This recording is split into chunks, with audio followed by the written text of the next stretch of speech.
the sounds of life, the brokenness of the world. This is where God meets us, and quite honestly, the fight of our life. And Jesus was all too aware of this fight. Jesus was offered absolutely everything, and he took nothing. Jesus knew temptation. And temptation is the name of the game.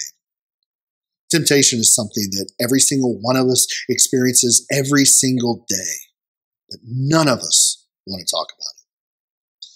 Jesus was tempted. He was hungry. He was tired. He was thirsty. Jesus was vulnerable, and he let nothing shake him.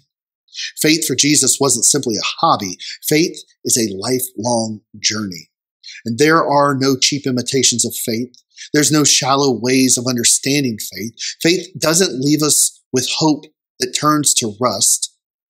Faith enables us to live out full lives, to share the light and the hope of the world.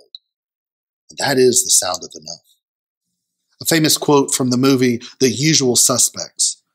It goes like this: "The greatest trick the devil ever pulled was convincing the world he didn't exist."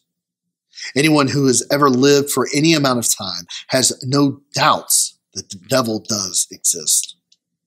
Jesus' words come to us today. When everything seems great, or when we let our guard down, or when it almost seems like there's no other way out, faith is not a hobby, it's a lifelong journey. And we are called to the one who sits with us, holding us up as we are in the fight of our life, and calling us to be created